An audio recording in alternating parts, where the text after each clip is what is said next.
के बारे में बात करेंगे। स्किन जो है स्पेशली आयुर्वेद में स्किन के जो टाइप्स बताए गए हैं उसके बारे में भी हम अभी जानेंगे, क्योंकि अगर हम स्किन के ऊपर कोई भी प्रोडक्ट्स अप्लाई कर रहे हैं तो स्किन के बारे में पता होना बहुत जरूरी है। स्किन का जो क्वालिटी है वो हमारे धातुओं के ऊपर डिपेंड है। जो सप्त धातु है शरीर के अंदर, रस, रक्त, मांस, मेद, अस्थि, मज्जा और शुक्र, ये धातुओं के ऊपर डिपेंड है। जनरली अगर पहला धातु जो हमारा रस है वो अगर वहाँ डिटॉक्सिफिकेशन अच्छे से नहीं हो रहा और टॉक्सिसिटी शरीर में बढ़ रही है तो जाहिर बात है वो स्किन में दिखाई देती है। आपको सबको पता है कि पित्त दोष भी जब बढ़ता है, जब एसिडिटी हो जाती है, तब वो पित्त दोष शरीर के बाहर स्किन के थ्रू निकलता है अगर हमारा डिटॉक्सिफिकेशन अच्छे से नहीं हो रहा। जैसे सोराइसिस जैसे कंडीशंस है, एक्ने जैसे कंडीशंस है, उसके वजह से ये होता है। और ग्रेजुअली एज रिलेटेड भी ये होता है, एज रिलेटेड भी थोड़ा डिजेनरेशन होता रहता है स्किन का। लेकिन आजकल हम देख रहे हैं कि एज के पहले ही एजिंग साइंस दिख रहे हैं, लाइक 20s में या फिर अर्ली 30s में भी एजिंग साइंस दिखते हैं। रिंकल्स है, फाइन लाइंस है, वो ज्यादा दिखाई दे रही है। वो क्यों दिखाई दे रही है? क्योंकि हमारी स्किन जो है वो इतनी ज्यादा स्ट्रेस को हैंडल करती है। ऑक्सीडेटिव स्ट्रेस है या फिर इंटरनल हार्मोनल जो चेंजेस होते हैं शरीर के अंदर, उसकी वजह से भी ये स्ट्रेस हमारे स्किन के थ्रू दिखाई देता है। और उसमें ये सारी चीजें हैं, लेकिन उसमें अहम बात ये भी है कि हम अपनी स्किन का केयर नहीं करते अच्छे से। तो स्किन केयर भी बहुत इंपॉर्टेंट है। जो लोग आपके सराउंडिंग्स में जो स्किन केयर अच्छे से रूटीन फॉलो करते हैं, उनकी स्किन और आपके स्किन अगर देखें तो आपको ये डिफरेंस है दिखाई देगा। एक्ने बहुत ज्यादा दिखाई दे रहे हैं टीनेजर्स में। 11-12 साल से ही एक्ने अभी ज्यादा दिखाई दे रहे हैं, हार्मोनल इम्बैलेंस की वजह से, एनवायरमेंटल कंडीशंस की वजह से। तो ये क्यों होता है कि कॉस्मेटिक्स हम यूज करते हैं लेकिन उसका क्लींजिंग है वो अच्छे से नहीं हो पाता। तो ये भी जरूरी है हमारा स्किन केयर हम कैसे अच्छे से रहे। हमें रिंकल्स जब आते हैं तो कुछ 1-2 रिंकल्स हो तो ठीक है, वो नॉर्मलाइज हो जाते हैं, लेकिन रिंकल्स की टेंडेंसी जब बढ़ती जाती है तो ये बहुत मुश्किल होता है कि उसको निकाल पाना। इसके वजह से हमें रिंकल्स का जो तैयार होना है वही कम करना है, राइट?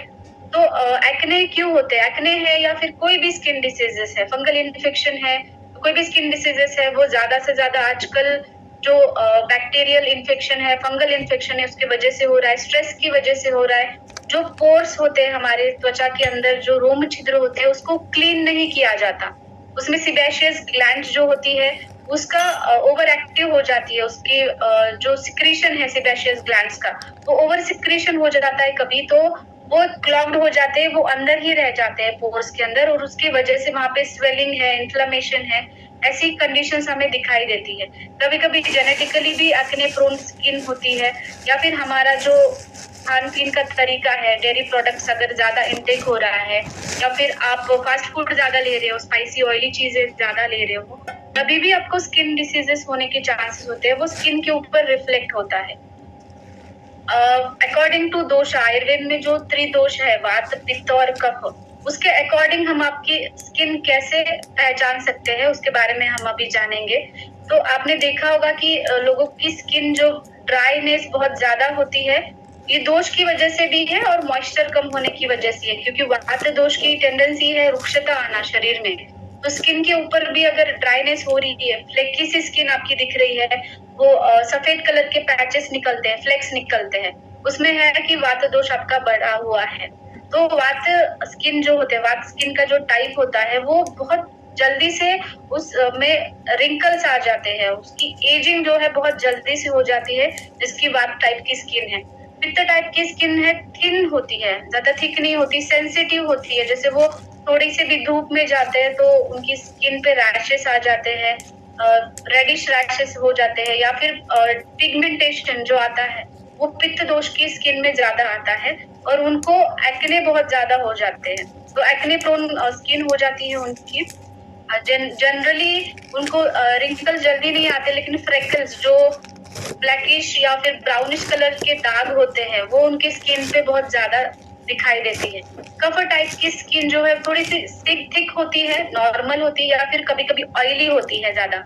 स्मूथ होती है और एजिंग वो स्लोली होती है उनकी। तो ऐसे ये जो तीनों टाइप की स्किन है, तो ये टाइप्स हमें पता होना जरूरी है। उसकी वजह से हमें पता चलता है कि हमें कौन कौन से स्किन रिलेटेड प्रॉब्लम्स दिखाई दे सकती है। तो ओवरऑल स्किन हमारे मेटाबॉलिज्म के ऊपर डिपेंड है। अगर हमारा खाना अच्छे से डाइजेस्ट हो रहा है और वेस्ट प्रोडक्ट शरीर के बाहर जा रहे हैं, तो वो स्किन में अच्छे से रिफ्लेक्ट होता है। तो स्किन को जरूरी होता है अच्छा ब्लड सर्कुलेशन और न्यूट्रिएंट्स भी। हमारे जो हम शरीर में इंटरनली लेते हैं उससे न्यूट्रिशन मिलता है, लेकिन वो स्किन की तरफ जाने तक थोड़ा सा टाइम लगता है। तो न्यूट्रिशन हमें एक्सटर्नली भी देना चाहिए और इंटरनली जो खा रहे हैं वो भी जरूरी है।